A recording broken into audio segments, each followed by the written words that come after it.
gorgeous souls, welcome to the Lady Level Up Pause podcast. I am your host, Karizza Cuello. As an empowerment coach with a soul for women, I am passionate on helping those who are ready to rise above their struggles. I believe every woman is capable of stepping fully into the fullest expression of her soul. And I also believe every woman can achieve harmonious success in her life.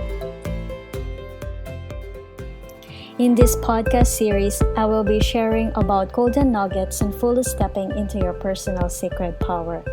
I will be sharing with you spiritual tools, process, mindset, teachings, and my stories that can help you deliver your own transformation. It is my intention to help you see that you are not limited by your past and you can outgrow the old beliefs that are holding you back. Gorgeous souls, you can absolutely embody the energy and frequency of a woman determined to rise. I am excited for you and our journey together.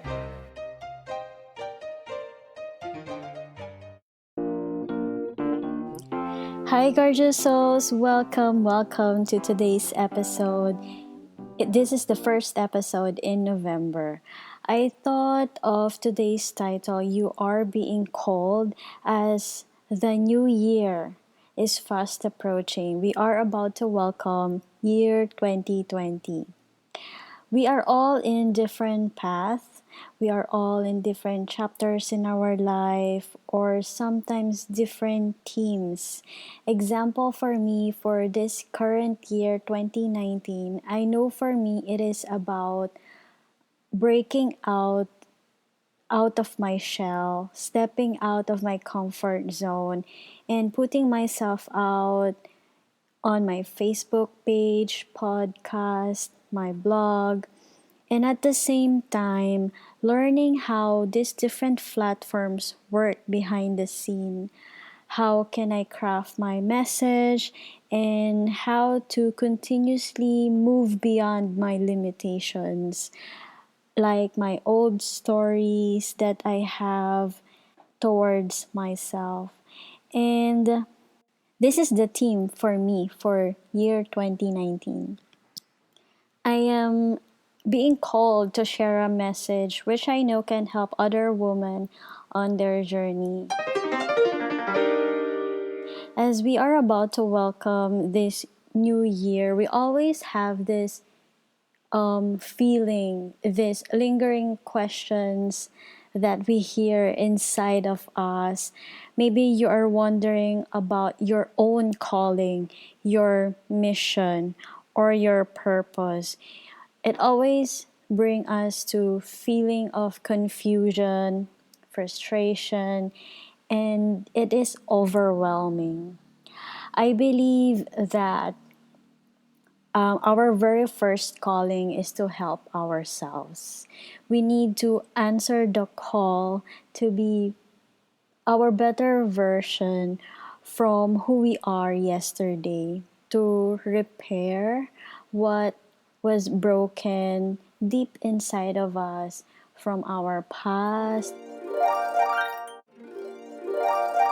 Before we can arrive to thinking how we can help in a bigger way to be of service to others, we need to, it is always the rule to fill our cup first, full to the brim.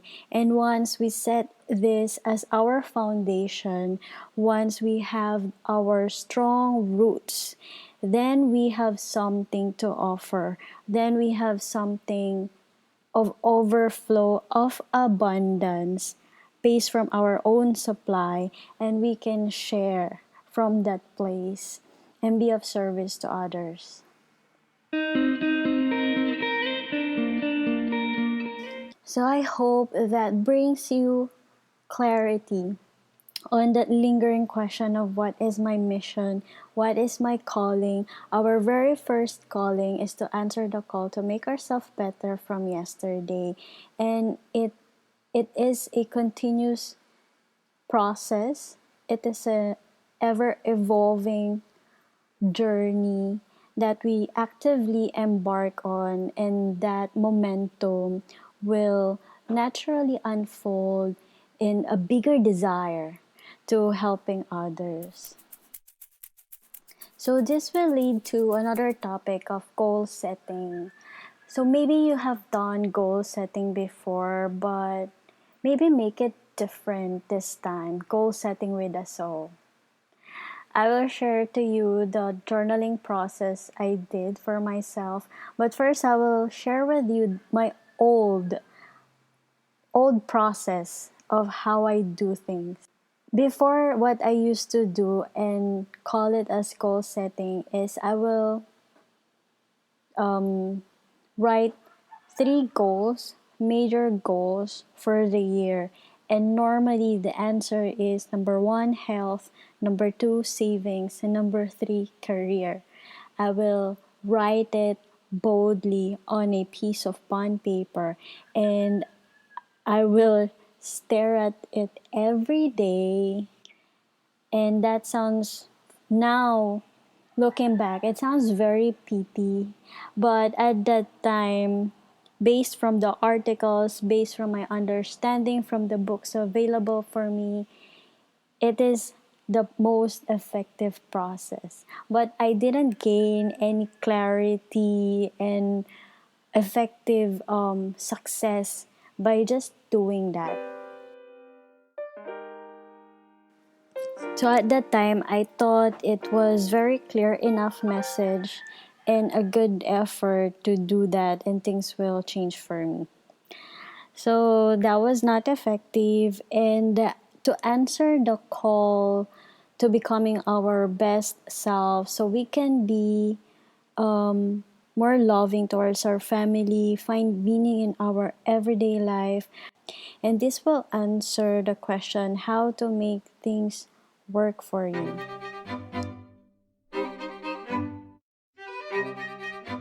If you are new or beginner in this topic, make 2020 a secret journey for you. Have a journal ready, and this is for you to write your intentions. Before you begin with this process, I am encouraging you to say a prayer. You can make your own, but I will share to you a prayer that you can use. Beloved Father, I am asking for your guidance and unconditional love. I am asking for you to help me see things differently.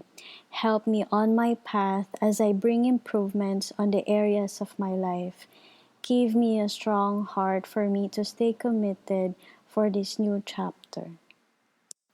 After saying your prayer, open your journal or a notebook and do an inventory on the four areas of your life. Number one is the body temple or your physical health. Number two is the mindset and emotions. Number three is your financial, or you may call it your wealth. And number four, relationship.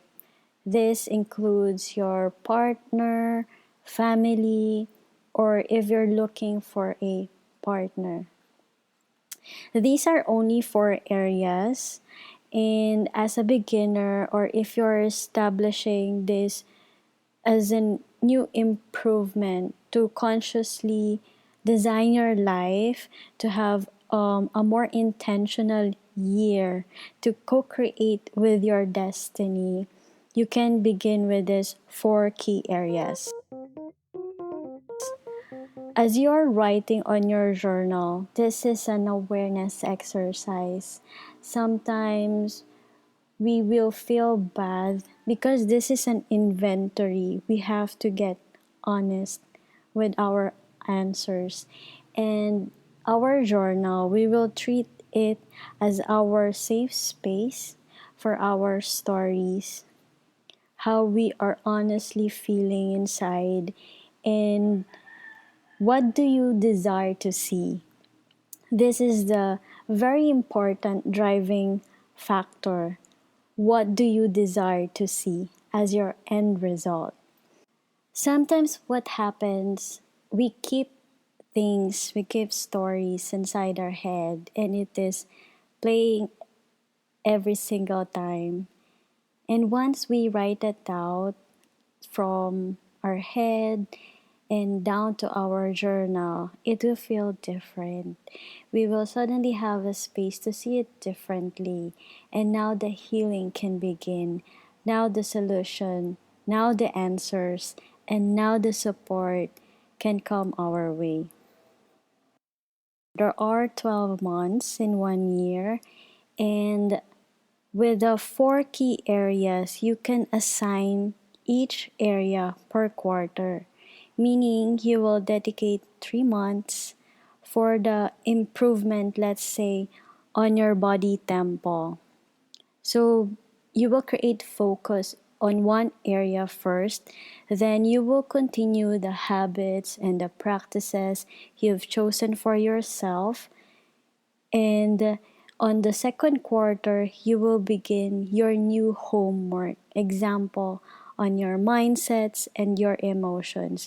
Then you will continue this until December 2020. Or if you can pick and start with two areas, you will focus on and practice and grow on it, dedicating 6 months each. Then you will continue on the following year for the next two key areas. So I suggest to choose what feels good for you.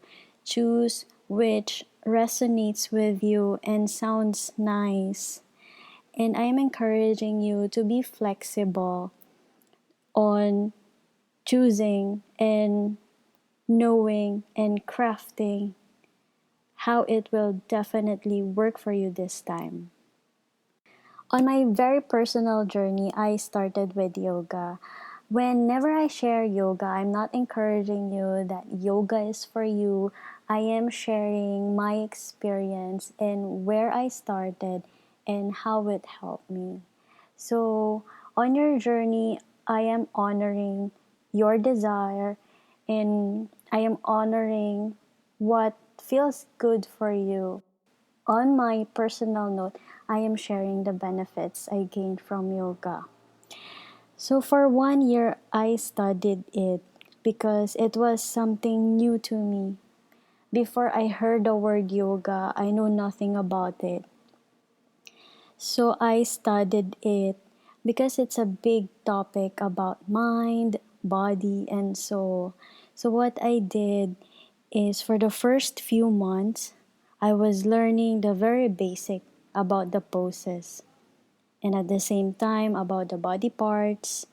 I am executing and trying my best to do the poses and also understanding how the movements. It kept me busy because there are so many things to discover. I remember it was difficult, but I kept my focus on my result. Every time I notice that every time I show up on my mat, I am getting stronger. Although I'm getting sore, but once I recover, once my body recover, I am stronger than the previous time I practiced on my mat. On the first few months, once I established that new routine, I am enjoying, I am seeing my positive results, and naturally, as I continuously dedicate time for my practice, that progressed to making adjustments on my diet, the way I see food. And in the beginning, my effort was adding more raw greens like salads before the main course, and then adding fresh juices and vegetables. And then at that time, I removed coffee because I was suffering from ulcer. And it was a difficult decision because I love coffee so much. It was like an addiction.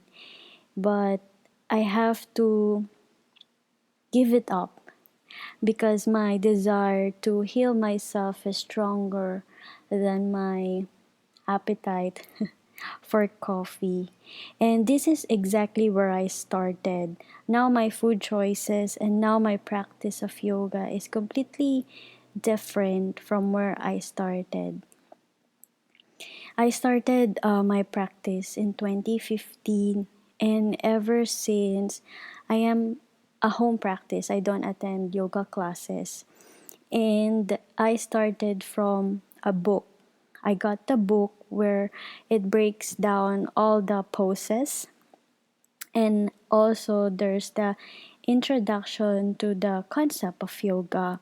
Then the art teachers, which is the author of the book, I started following them on Instagram, and then they organized these IG challenges, which at that time I was participating.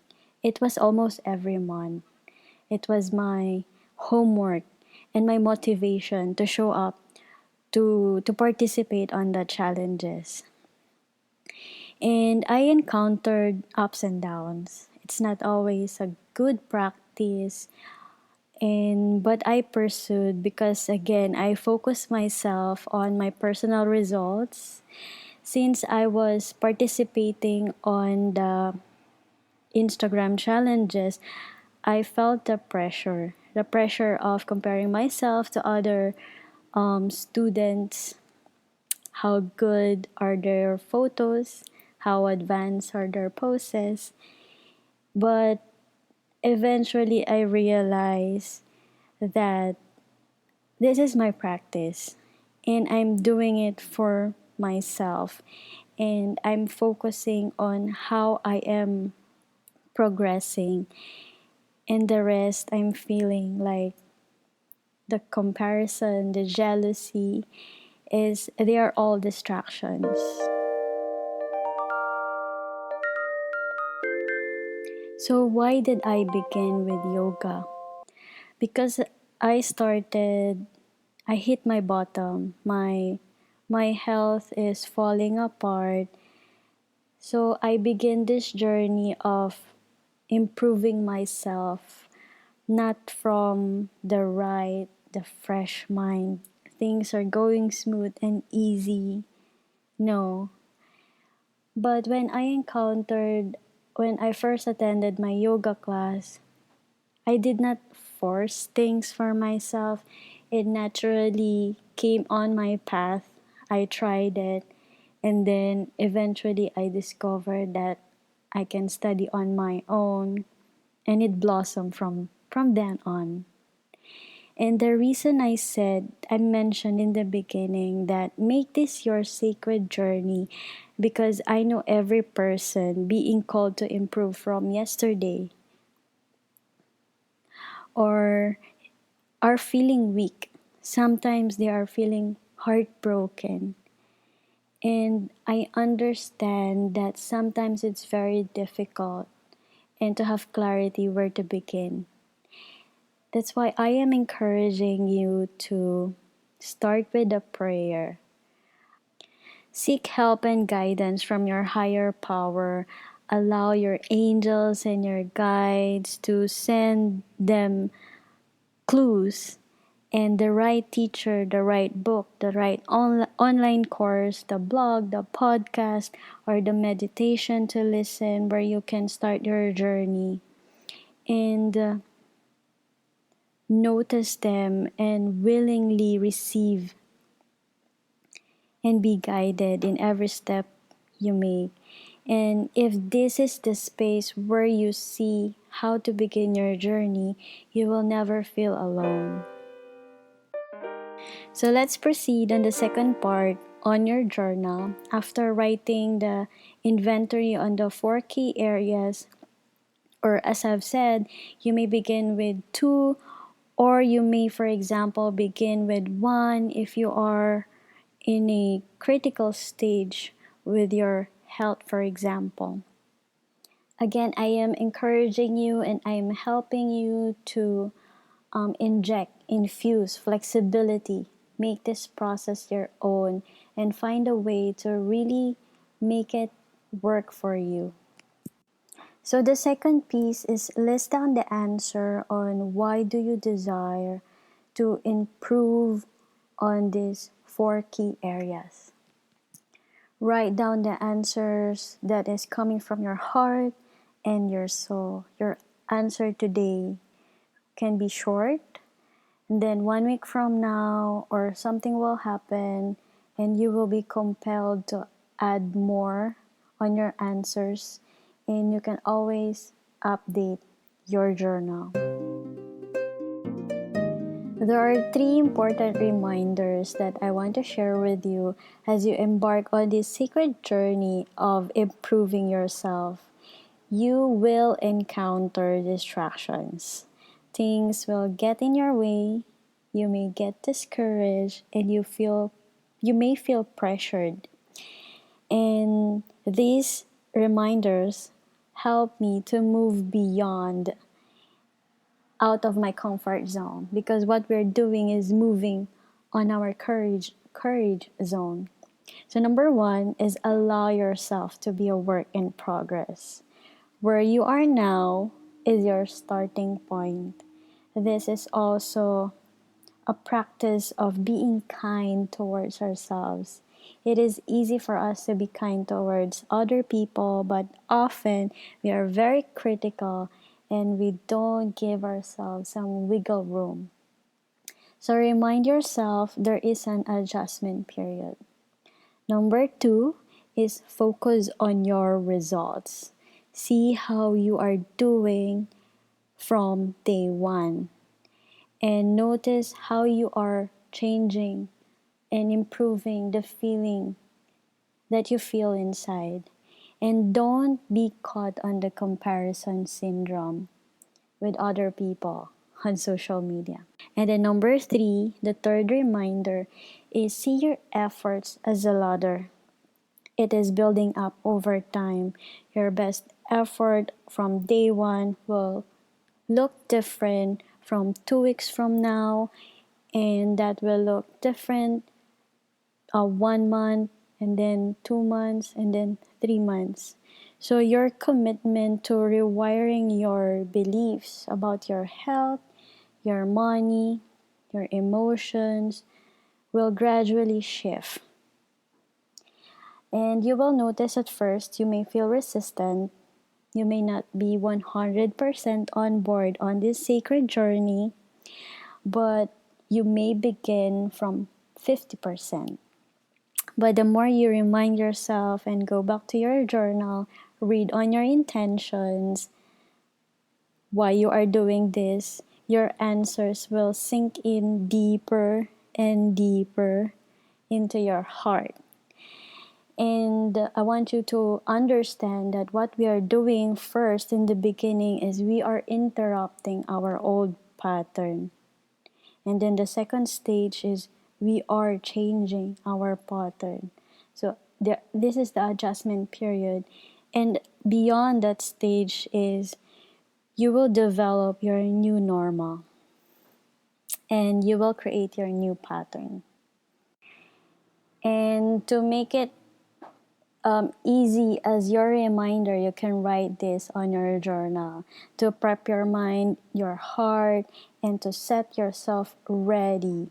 Write it down, the 3 important reminders. Number 1, allow yourself to be a work in progress. Number 2, focus on your results. Number 3, see your efforts as a ladder building up over time. As we are about to wrap up this episode, again, you are being called. And here's the recap. We are answering the call first to help ourselves, then to better ourselves from yesterday, and to repair what has been broken within us. I mentioned to make these changes a success, make it a sacred journey. And eventually, as you go back on your journal, it will sink deeper and it will stick better and it will become your new normal.